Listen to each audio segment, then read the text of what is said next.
For years, I thought my bad credit was a personality flaw. Banks wouldn't even trust me with a department store card, while my little sister floated through life like money was her native language. Then a lawsuit landed on my kitchen table. $340,000 in my name for a company I'd never heard of. And I realized my family hadn't just favored her. They'd sold my future to buy hers. My name is Bellamy. I'm 32. I live in Chicago, and I'm a graphic designer who learned early to keep receipts. Emotional ones mostly. My parents and my younger sister Elise live in Omaha, Nebraska. In our family, Elise was the bright one, the golden, clear as throat, child with a destiny everyone kept polishing. I was the independent one. That word sounded like a compliment, but it was really permission for them to give me nothing and call it character building. For a decade, I blamed myself for the mess in my credit file. A missed payment in college, a lost bill, a clerical error. I got used to landlords for double deposits, to getting turned down politely and repeatedly,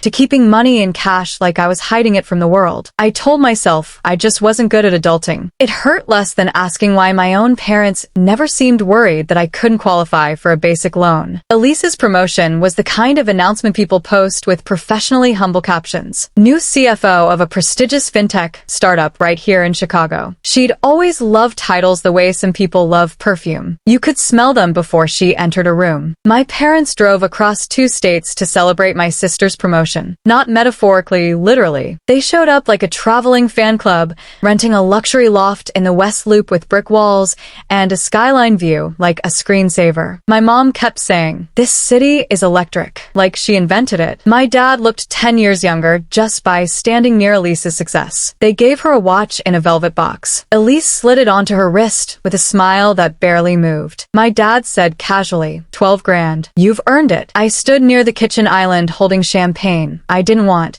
trying to look like I belonged in the scene. Elise's coworkers talked about runway and burn and scaling like they were gossiping about weather. Elise turned to me at one point, eyes bright, and said, "Bellamy does design stuff. It's cute." "It's not cute," I said, and I heard my own voice sharpen before I could stop it. My mom's smile froze. Not in anger, worse. In warning. Don't make us look bad. I swallowed the rest of my sentence and let the room keep orbiting Elise. I watched my parents sparkle around her, proud in a way they'd never been proud around me, and I told myself not to be childish, not to need things, not to take up space. A week later, none of them showed up for my court hearing. The first time I heard the words court hearing in connection with my name, my stomach dropped so hard it felt like I'd missed a step on stairs. A process server caught me outside my building, asked if I was Bellamy Hart, and handed me a stack of papers thick enough to bruise. A collection agency was suing me for defaulting on a corporate loan. The company was called Crestfall Consulting. The debt was $340,000. My name sat on the signature lines like a smug little lie. I called my dad because some corner of me still believed dads were supposed to fix disasters. He answered quickly like he'd been waiting to be annoyed. "Dad, I'm being sued." I blurted, "There's a corporate loan in my name, $340,000. I don't even know what Crestfall Consulting is." He didn't gasp. He didn't ask questions. He exhaled like I'd told him my car had a flat tire. "And what do you want me to do?" he said. "I need help. I need a lawyer. I need you here." "I'm not wasting a day for that," my dad said. The sentence was clean and final like a door shutting. "Dad, please. You've always had financial holes," he cut in. "Maybe it's time you stop acting helpless. Take a page from your sister." My throat burned. "This isn't my debt." "You always say that," he said, and then with a cold little laugh, "Handle it like an adult." The line went dead. I went to the hearing alone,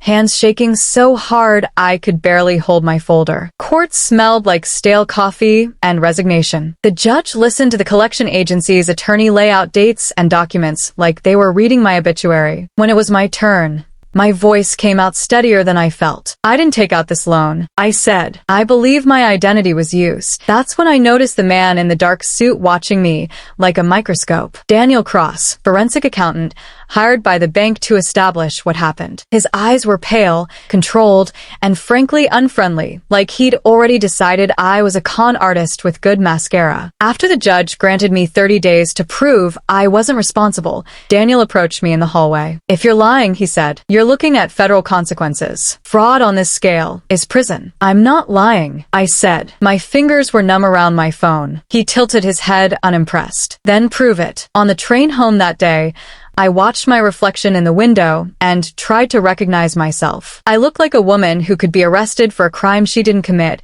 and the fact that it was possible made me feel dirty. I kept thinking about all the normal moments with my parents, my mom insisting on keeping my important papers safe, my dad telling me to stop stressing about paperwork, Elise borrowing my laptop for one quick form when I was packing for college. Back then, I thought it was love. Now it played back like rehearsal footage. I called Elise again, even though she'd ignored my earlier text. She answered with the sound of clinking glasses behind her. "Hey," she said distracted. "Can this be quick? We're doing a toast." A toast, I repeated. My voice came out flat. "Elise, I'm being sued. There's a loan in my name, Crestfall Consulting. Do you know what that is?" A beat. A tiny pause that shouldn't have mattered, but did. "No," she said. Too fast. "Why would I?" "Because it's registered in Omaha," I said. "Because it started when I left for college." She sighed like I was ruining her mood. "Bellamy, you always spiral. Talk to a lawyer. Don't make this about me. It is about you," I whispered. But she'd already hung up. That night, I printed every page of the lawsuit and spread it across my floor like I was building a shrine to panic. I highlighted details, circled dates, wrote questions in the margins. I found an old email from my freshman year where my mom said, "Don't worry about forms. I handle the boring stuff." I read that line until I wanted to smash my phone. The next morning, I went to the courthouse and requested copies of the original filings. My hands shook when the clerk slid the documents under the glass. The signatures looked confident, casual, like whoever wrote them didn't feel guilty at all. I stared at them and realized something worse. Then anger. The handwriting looked familiar. I tried. I pulled credit reports and registration filings. Crestfall Consulting had been registered 12 years ago when I was 18, leaving for college. Its address was a P.O. box in Omaha, my hometown, my parents' city. I stared at that detail until the letters blurred. The air in my apartment felt suddenly thin, like oxygen had become a privilege. I went to Daniel's office without an appointment. The receptionist looked at me like I was a spill, but desperation has its own gravity. When Daniel finally stepped out,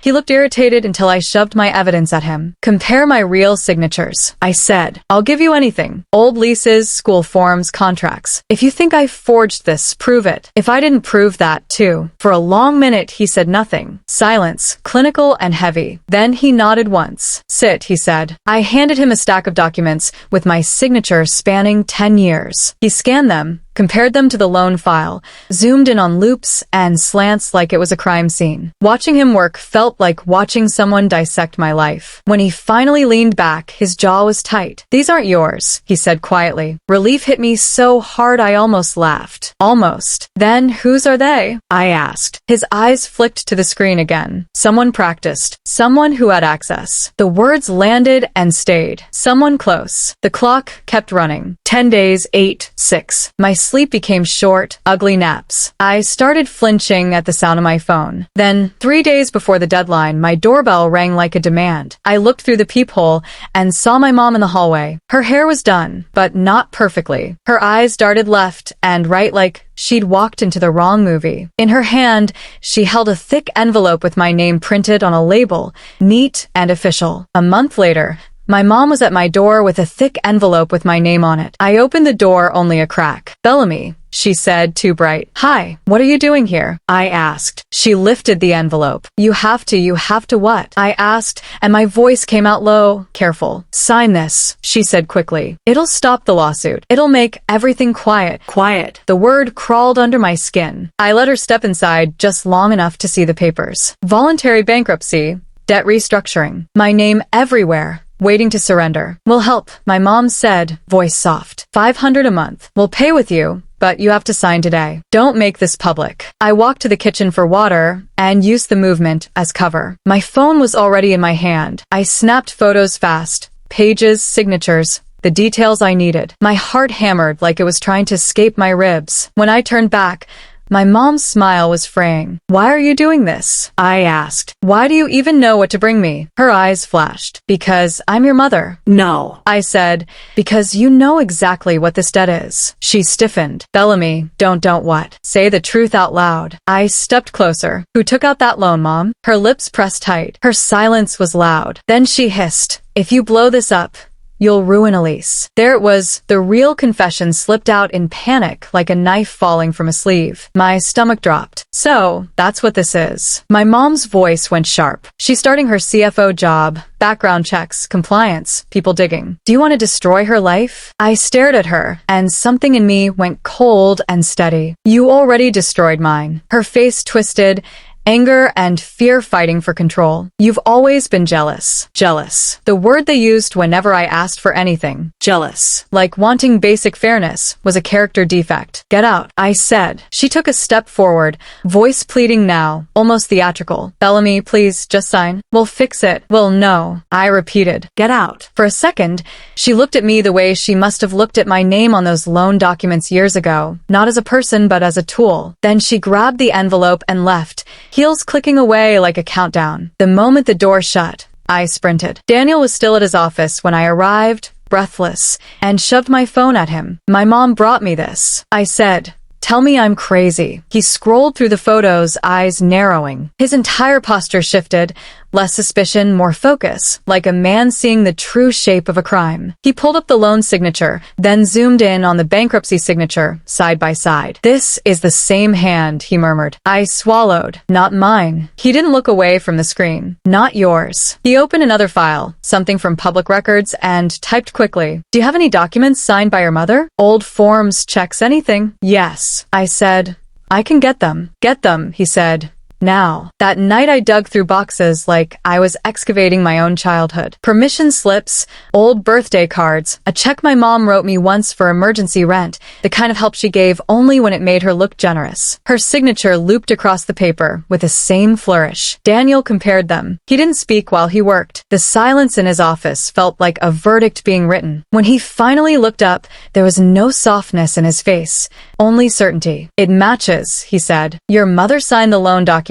I made a sound that might have been a laugh if laughter could taste like bile. Daniel exhaled slowly. This is familial identity theft, he said, and it's not small. The question now is motive and flow of funds. He traced the money with the ruthless patience of someone born for this work. Bank transfers, tuition payments, program fees, real estate deposits. Each line was a thread tying my ruined credit directly to Elise's polished success. Stanford. Daniel said, pointing. European internship, and this, down payment for a penthouse in Chicago. My hands curled into fists. So, they bought her entire life. Daniel's eyes were hard. And now, they need you to absorb the debt before her background check exposes it. I thought of my dad's voice. I'm not wasting a day for that. And suddenly, it rewired itself. He hadn't refused because he didn't care. He'd refused because he was protecting the scheme, hoping the system would crush me quietly. The next day, Elise texted me like she was scheduling a meeting with a subordinate. Family dinner,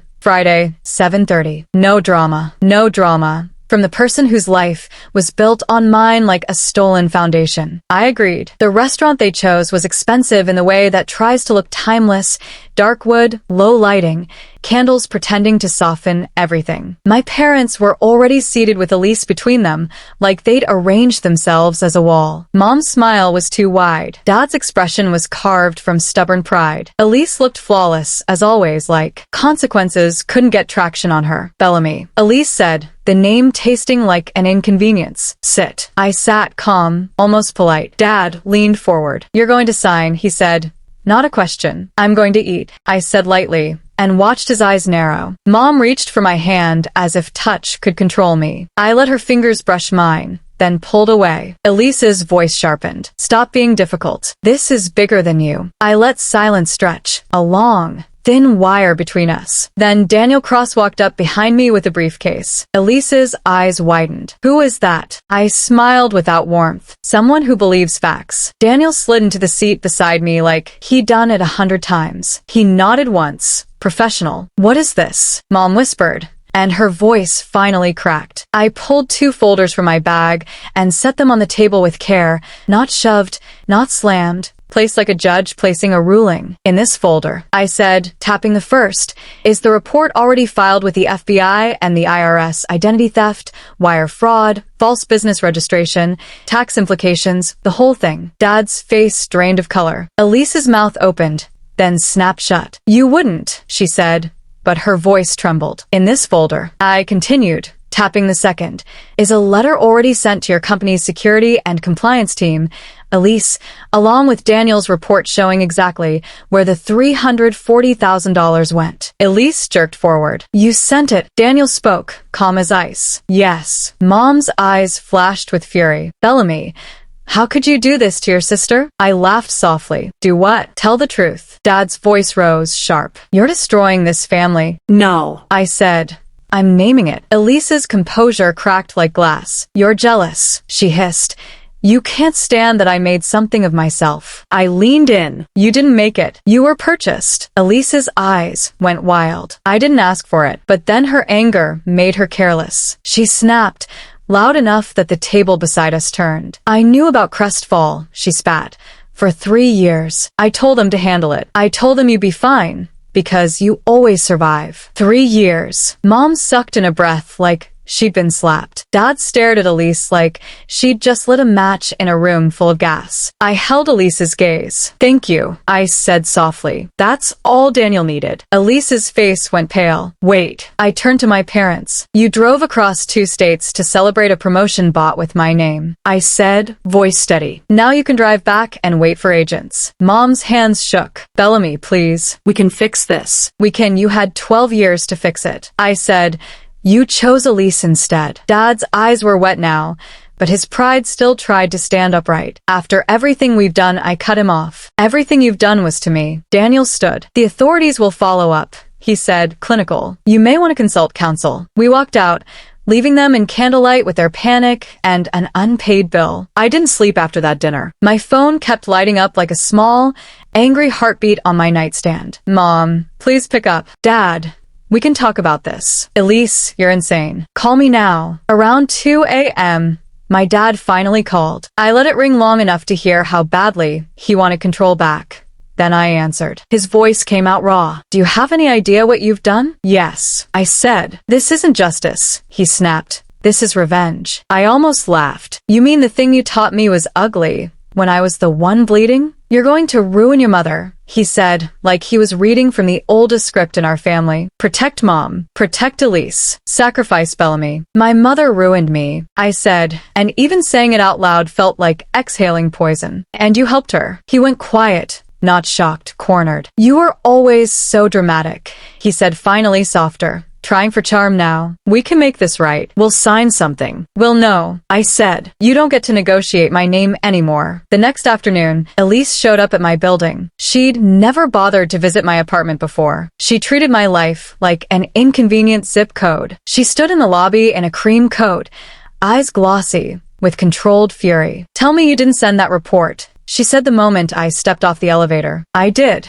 I said. Her smile was a blade. You're really going to be the bitter older sister cliché? You can't stand that I'm winning. Winning, I repeated. Elise, you're wearing the trophy they bought with my throat. She flinched. For a second, she looked young, almost scared. Then the mask snapped back on. You always survived, she voiced hard. That was your thing. You'll survive this, too, if you just stop being stubborn. Your thing, I echoed, and felt my stomach flip, like I'm a family trait, like I exist to absorb impact. Her eyes darted around the lobby. People are listening. Good, I said. She leaned in, whispering like we were sharing a secret instead of a crime. If you keep going, they'll pull my offer. They'll blacklist me. You'll destroy my career. I held her gaze. You should have thought about that before you let them destroy my life. Alyssa's mouth opened, and for a second, I thought she might slap me. Instead, she hissed, "You'll regret this," and walked out like the floor belonged to her. When the investigation finally moved, it wasn't loud. It was administrative, which somehow made it colder. Letters, requests,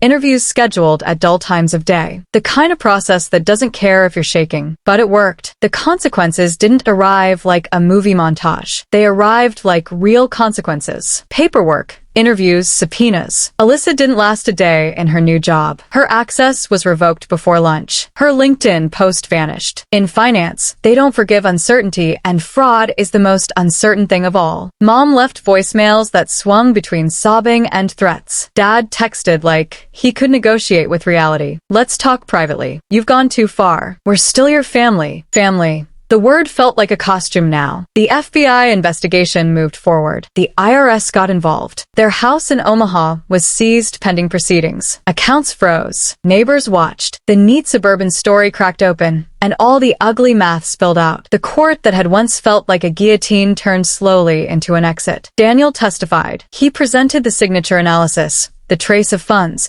Alyssa's own admission at dinner. The judge listened with the calm of someone who'd seen thousands of lies and recognized a rare truth. The debt was removed from my name. The lawsuit was dismissed. My credit history was corrected. The bank, facing scrutiny for inadequate verification, settled. The compensation wasn't an apology. Banks don't apologize, but it was enough to turn survival into possibility. I didn't feel triumphant. I felt unburdened, like someone had finally stopped hanging weights on my ribs. Months later, I signed a lease for a small office with big windows near the river. When I held the pen, my hand didn't shake. My name looked clean on the page, like it belonged to me again. I hung a simple sign on the door, Bellamy Design Studio. The first morning I unlocked it, sunlight spilled across the empty space like a blessing that didn't ask permission. I stood there with my keys in my palm and felt something in my chest loosen. Quietly, permanently, the door opened behind me. Daniel stepped in holding 2 coffees. He held one out. "Congratulations," he said. I took it, warmth sinking into my fingers. "On what?" He nodded toward my laptop on the desk. An email was open. Approval for my first legitimate business credit line. Real. Legal. Mine. I laughed, surprised by the sound. It wasn't bitter. It wasn't sharp. It was light. Daniel's mouth twitched, his version of a smile. "You did it," he said. I looked at my office, at the blank walls waiting for my work, my choices, my future. I did the only thing I never did with them. I said softly. "What's that?" he asked. I stopped keeping their secrets. I said, "There's a myth that freedom arrives when the people who hurt you finally understand. When they apologize. When they love you correctly. That's a pretty story. It's also a lie. Freedom arrived when my name stopped being a family resource and became mine again. Not because they gave it back. Because I took it. Quietly, legally, and without asking for permission."